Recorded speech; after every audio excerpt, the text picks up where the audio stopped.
During our family trip, my daughter-in-law yelled at the hotel receptionist, "Don't talk to the old woman. She's just the help." My son laughed. Little did she know I owned the place. What I did next left her trembling. I'm glad you're here. Stick with me until the end of my story, and let me know what city you're watching from so I can see how far it reaches. I had been looking forward to this trip for months. At 72 years old, opportunities to spend quality time with my son Jay and his family did not come around often. When he suggested a week at the seaside, my heart swelled with hope. Maybe I could finally get close to Valentina, my daughter-in-law, who had kept her distance during the 5 years they had been married. The 4-hour drive to the Seaside Haven Resort was filled with Jay and Valentina talking about spa treatments, afternoon tea, and fancy dinners, as if I were not even there. Every time I tried to join in, asking about the children or suggesting something we could all do together, Valentina would give me a short answer, and Jay would ignore me completely. I should have seen the warning signs, but I wanted so badly to mend our family bond that I overlooked them. The Seaside Haven Resort was one of my greatest achievements, though my family had no idea. After my husband passed away when Jay was just 12, I built my hotel business from the ground up. I started with one small inn, working 18-hour days, scrubbing floors, and managing bookings. Little by little, I grew it into 17 properties across 3 regions. I always kept my business separate from my family, wanting Jay to love me for who I was, not for my wealth. Arriving at the grand entrance, a familiar pride swelled in my chest as I saw the perfect gardens and the uniformed staff rushing to greet guests. It had taken me 3 years to buy Seaside Haven and another 2 to restore it to perfection. Every detail, from the polished stone floors to the sparkling lights, was my personal choice. Jay handed the staff the keys as Valentina adjusted her designer sunglasses, her fair hair perfectly styled. She was undeniably beautiful, the kind of beauty that comes from costly salons and personal trainers. At 35 years old, 20 years younger than Jay, she made sure no one forgot it. "Remember," she told him as we approached the doors, "I want the top suite. I don't care what they say about availability. Just make it happen." Jay nodded without hesitation. It still surprised and pained me how much he deferred to her. The confident boy I had raised was now a man who could not act without his wife's approval. We entered the elegant lobby, and I could not help but smile at the familiar buzz of activity. Jasmine, the front desk manager, looked up, and her eyes widened when she saw me, but I gave a slight shake of my head. I was not ready for them to know who I really was. "Good afternoon," Jasmine said warmly but professionally. "Welcome to the Seaside Haven Resort. How can I help you?" "Reservation under Carter," Jay replied. "We should have the top suite." Jasmine's fingers flew across the keyboard as she checked.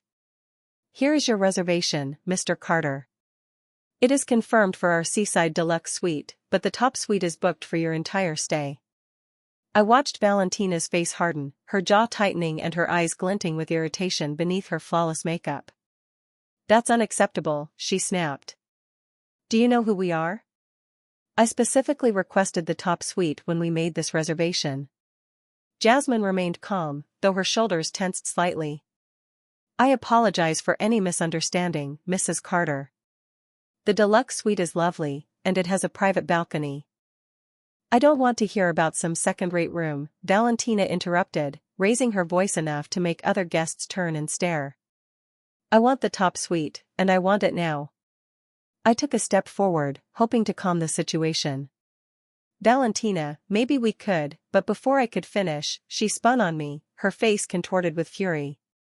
"Don't you dare speak," she shouted, her voice echoing off the stone floors. "Jasmine, or whatever your name is, just ignore whatever this old woman says. She's not important. She's just the help we brought with us." The conversations in the lobby stopped. My cheeks burned as the humiliation washed over me. But she was not done. "Don't talk to the old woman," she shrieked, pointing at me as if I were rubbish. "She's just the servant, the nanny. Don't waste your time on her." I stood there frozen. My mouth was dry, and my heart pounded so hard I thought it might burst through my ribs. In my 72 years, no one had ever spoken to me with such venom, with such utter disrespect, and never in front of strangers. But what came next cut even deeper. Jay threw his head back and laughed, not an uncomfortable laugh to ease the tension, but one of genuine amusement, as if watching his wife tear me down in public was the funniest thing he had ever seen. "Oh my goodness, Valentina," he said, wiping a tear from his eye. "You're terrible. But you're not wrong. Mom, just let us handle this, okay? Go sit down somewhere." The betrayal hit me like a physical blow. This was my son, the son I raised alone, who I worked myself to the bone for, who I sacrificed everything for just to give him a good life, and he was laughing at my humiliation. Jasmine's face had gone pale, a mix of surprise and sympathy that only made the sting worse. All around the lobby, I heard whispers and saw people pointing. Some were holding up their phones, no doubt recording every second of this mess. "Ma'am," Jasmine said softly, her voice kind but still professional. "Perhaps you would like to wait in our lounge while we resolve the room situation." Before I could answer, Valentina let out a loud theatrical sigh. "Yes. Take the old woman somewhere she won't embarrass us anymore, and make sure someone keeps an eye on her. She tends to get lost." Jay laughed again. Strangers were watching, and I felt my heart splintering into a million pieces. I wanted to disappear, to run from this beautiful lobby, from my cruel daughter-in-law, from my mocking son, and never come back. But something inside me, a last trace of the strength that had built this empire, held me firm. I met Jasmine's gaze. Her eyes held a silent anguish. She knew exactly who I was. She knew that with a single word from me, she could have Valentina escorted out so fast her designer heels would not even touch the ground. But I stayed quiet. I picked up my small suitcase and walked to the elevator, my back straight despite the crushing weight of the shame behind me. Behind me, Valentina was still yelling at Jasmine about the top suite, her voice thick with the entitlement of someone who had never worked a day in her life. When the elevator doors closed, I caught Jasmine's eye one last time. She gave me a small nod, a silent message that she understood, she was sorry, and she was waiting for my signal. I had built this empire from nothing, employing over 300 people at my properties. I was respected in business circles, sought out by other hotel owners, known for my fairness and integrity. But in that lobby, I was just a pathetic old woman being yelled at by her son's wife while my son laughed at my pain.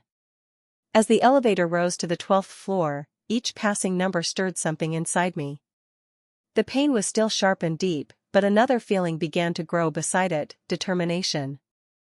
The next morning, I woke up in what should have been paradise, but felt more like a prison. My room overlooked the ocean with waves gently lapping against the pristine beach. The sunrise painted the sky in shades of pink and gold, colors that would normally take my breath away, but I felt empty, as if someone had hollowed me out and left only a shell. I had barely slept. Every time I closed my eyes, I could hear Valentina's mocking voice, "She's just the help." Jay's laughter replayed in my head as I wondered if I could have handled things differently, though deep down I knew the real problem was not my reaction. The truth was, my own family treated me like I did not matter. A soft knock on the door broke through my thoughts. When I opened it, Jay was in the hallway. He looked uncomfortable but showed no hint of remorse. "Mom, we're going to breakfast. Valentina wants you to watch the kids by the pool afterward so we can visit the spa." No good morning. No how did you sleep? Not even a nod to what had happened in the lobby. Just another order disguised as a favor. "Jay," I said quietly, "about last night," he waved a hand dismissively. "Mom, don't make a big deal out of it. Valentina was just stressed about the room. You know how she gets when things don't go her way." A big deal? That was what he called his wife publicly humiliating me. "She called me a servant, Jay. She screamed at me in front of strangers." He shifted, avoiding eye contact. "She didn't mean it. That's just Valentina being dramatic. Can we just not talk about it? We're supposed to be on holiday." I looked at him, searching for the boy I once knew, the little boy who would climb into my bed during storms, who would bring me wildflowers and call them treasures, who once told me I was the strongest person in the world. That boy was gone. He had been replaced by a 47-year-old man who chose his wife's comfort over his mother's dignity. "Okay," I said, the word tasting like ash in my mouth. "I'll watch the kids." His relief was clear. "Perfect. We probably won't be back all day. Spa first, then lunch, maybe some shopping." "That's fine, right?" Of course, it was not fine. I had imagined this trip as a time for family, to get to know my grandchildren and feel like I belonged. Instead, I was being reduced to an unpaid nanny. But I nodded. Saying no would only cause a scene, and I had learned long ago that keeping the peace was more important than speaking up. The dining room was filled with holidaymakers enjoying their meals. Valentina had managed to get a table by the window, the best spot in the house, and she was already giving orders to the staff as if she owned the place. "I want fresh squeezed orange juice, not that from concentrate," she told our waiter, a young man named Terrell, whom I remembered from other visits. "And make sure those eggs are cooked exactly 3 minutes, not a second more or less." I could see Terrell trying to maintain his composure, but the tension in his eyes gave him away. I had trained my staff to provide top-notch service, but Valentina was testing even their patience. My grandchildren, Zuri and Deshawn, ages 8 and 10, were sitting silently at the table, eyes glued to their tablets. They barely looked up when I approached. "Good morning, sweetie," I said to Zuri, reaching out to tuck a stray piece of hair behind her ear. But Valentina's hand shot out, stopping me. "Don't touch her hair. It was just styled yesterday, and I don't want it to get messed up." I pulled my hand back as if I had touched a hot stove. Zuri did not even look up from her screen. "Kids, say good morning to Grandma Renee," Jay mumbled, sounding bored. "Morning," they said in unison, still focused on their devices. I sat in the only remaining chair, the one with its back to the resort view. Valentina had made sure the best seats were for her family, leaving me the leftover one, as if I were an afterthought. "Renee," Valentina said without looking at me, "after breakfast, you'll take the kids to the pool. Make sure you put sunscreen on them every hour. Zuri burns easily, and if she gets even a little bit pink, I'm holding you responsible." I nodded, swallowing the words I wanted to say. "And keep them away from the deep end. And don't let them eat snacks by the pool. They're full of preservatives. Oh, and if they need anything at all, call me immediately. Don't try to handle it yourself." Each order was like a small cut, another reminder that she did not trust me to care for my own grandchildren without her looking over my shoulder. "How long will you be at the spa?" I asked. Valentina finally looked at me, her gaze cold. "As long as we want. This is our holiday, not yours. You're here to help." Jay remained silent, staring at his phone, completely checked out. I wondered when he had become the kind of man who would let his wife treat his mother like hired help. After breakfast, I ended up at the pool with Zuri and Deshawn, trying to start a conversation as they remained lost in their screens. Around us, other families laughed, played, and truly enjoyed each other's company. We looked like strangers who just happened to share a table. "Grandma," Zuri said suddenly, and my heart fluttered, hoping she wanted to talk. "Mom says you used to clean houses for rich people. Is that true?" The question was a slap in the face. I had worked hard my entire life. I had never cleaned a house for anyone. I had built my own empire from scratch. I had created jobs for hundreds of people and earned respect in a male-dominated field. And still, in Valentina's twisted version of my life, I was nothing more than a servant. "No, sweetie," I said softly. "I'm a business owner. I build hotels." Deshawn looked up from his tablet for the first time all morning. "Mom says you make up stories about being important because you're ashamed of being poor." The cruelty of his words stole my breath. Valentina had not just humiliated me in public. She had also been poisoning my grandchildren against me, filling their heads with lies so they would see me as a pathetic, delusional woman. "Your grandma is not poor," and she doesn't make up stories, I said, keeping my voice firm. Zuri just shrugged. That's what Mom says. She says you live in a tiny apartment and pretend you're rich to make yourself feel better. In reality, I lived in a luxury home overlooking the bay that was worth more than most people's entire savings. But my grandchildren thought I was a pathetic old woman living in poverty and lying about my life. For the next 6 hours, I sat by that pool, watching children who barely looked at me while their parents enjoyed themselves at my expense. Other guests would chat with me now and then, and I would respond with short, polite answers, all while feeling more and more empty with each passing minute. When Jay and Valentina finally returned, they were glowing after spa treatments and a costly lunch. Valentina's nails were freshly done, her hair perfect. She looked like someone who had spent the day being pampered, and she had, at a spa I owned with services I was ultimately paying for. How were the kids? Jay asked without looking up from his phone. They were fine, I replied. Because what else could I say? That they thought I was a liar and a servant? That their mother had deliberately destroyed any chance of a real connection between us? Good, Valentina said dismissively. You can watch them again tomorrow. We have golf in the morning and lunch with some friends we met at the spa. I watched my son nod along to her plans without asking if I cared, without thinking that maybe I wanted to spend my holiday doing something other than free childcare. That night, sitting alone in my room overlooking the ocean I had worked so hard to make my own, I finally saw the truth. This was not a family holiday. It was a business trip where I had been cast in the role of the help, except instead of being paid, I was footing the bill for the privilege of being treated like rubbish. But as I sat in the dark, listening to the waves crash against the shore, something inside me started to shift. The pain was still there, deeper than ever. But now it was joined by something else, pure, sharp anger.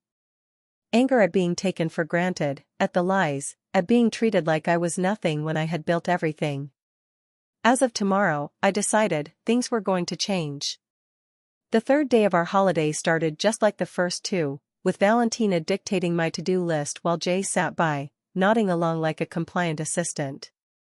This time they had a day trip planned to a nearby vineyard, and I was to stay with the kids. Make sure they have lunch at exactly noon, Valentina said, carefully applying lipstick as if performing delicate surgery. And Zuri gets cranky when her sugar drops, so have the granola bars I packed ready. I wanted to remind her that I had already raised one child, that I knew how to take care of kids, but I had learned that standing up for myself only led to longer lectures and more subtle put-downs. We'll probably be back around 6, Jay added without looking up from his phone. Maybe later if the roads are busy. As they got ready to leave, I overheard Valentina on the phone using that fake sweet tone she used when she thought she was being clever. No, we can't do dinner again tonight. I'm stuck with the kids. I know it's ridiculous, but it's just for a few more days. Trust me, once this is all sorted out, we won't have to deal with this anymore. A chill ran down my spine. The way she said once this is all sorted out did not sound like she was just talking about the holiday ending. After they left, I took the children to the hotel's kids club, a program I had created myself to give families more flexibility during their stay. The counselors were amazing with Zuri and Deshawn, and for the first time since we had arrived, I saw them laugh and play with other children their age. With a few hours to myself, I walked around the property. It had been years since I had seen my hotel from a guest's perspective instead of an owner's, and I wanted to get a real feel for how things were going. That is when I overheard the conversation that changed everything. Walking past the pool bar, I recognized voices coming from one of the private cabanas. Jay and Valentina were supposed to be at the vineyards, but there they were, hidden behind the curtains, talking in hushed tones with another couple I did not know. The thing is, Valentina was saying, she's getting old, and old folks don't live forever, if you catch my drift. A woman I did not recognize laughed. Valentina, you're awful. I'm just being practical, Valentina responded. Jay's an only child, so we're going to get everything eventually. The only question is, how long will we have to wait? My stomach dropped. I moved closer, hiding behind a large palm tree. And what about Mrs. Renee? The unknown man asked. Doesn't she have any money of her own? Then I heard my son's voice, the voice I had once trusted completely. My mom? No, she's poor as a church mouse. She lives in a little apartment, scraping by on her pension. I've been helping her out for years. The lies flowed from his mouth so smoothly. I wondered how long he had been making them up. I lived in a $5 million home, earning more each month from my investments than most people made in a year. But in Jay's twisted version of the story, I was a burden he generously supported. That's why this trip is so annoying, Valentina continued. We have to drag her everywhere because she can't afford anything on her own. It's like having a pathetic pet you can't get rid of. The other woman made a sound of pity. How awful for you. And I bet she thinks she'll take care of her when she gets really old and sick. Over my dead body, Valentina said with a malicious laugh. As soon as she needs any real care, she's going straight into a state-run home.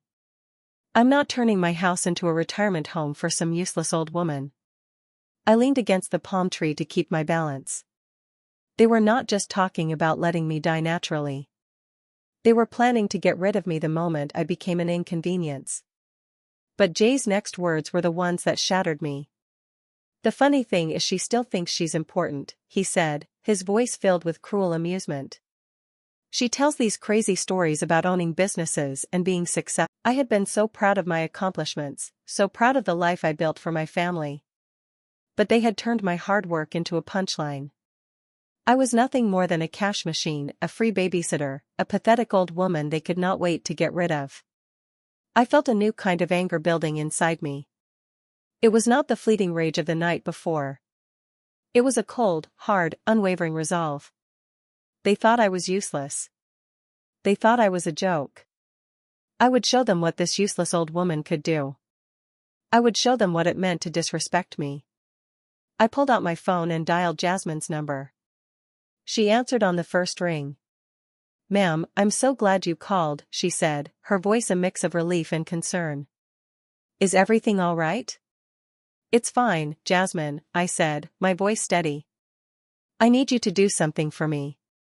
I walked back to the kids' club and collected Zuri and Deshawn.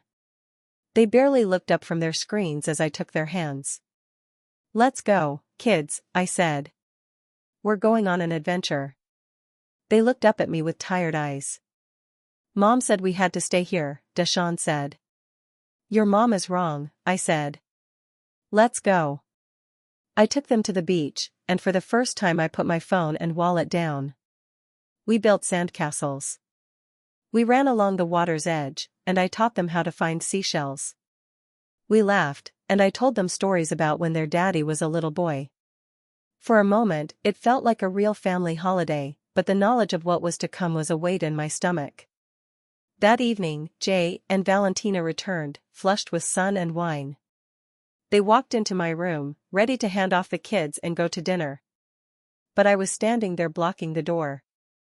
We're ready to go out, Valentina said, not even looking at me, her eyes on the kids. You can go to bed. Oh, I won't be going to bed just yet, I said, my voice as calm as a summer night. She finally looked at me, a flicker of irritation in her eyes. What's that supposed to mean?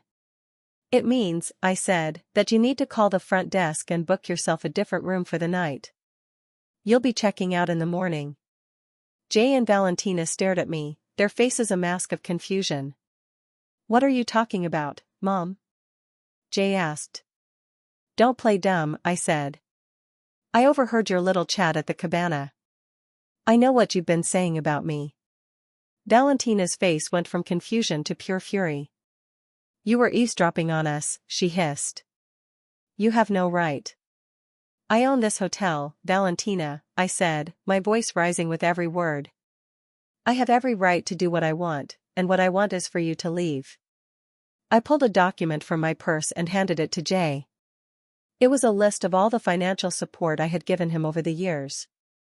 His eyes widened as he looked at the numbers, seeing for the first time the full extent of my generosity. You've been lying to me? He asked, his voice shaking as he looked at his wife. She's the one lying. Valentina screamed. She doesn't own this place. She's just a useless old woman who cleans houses for a living.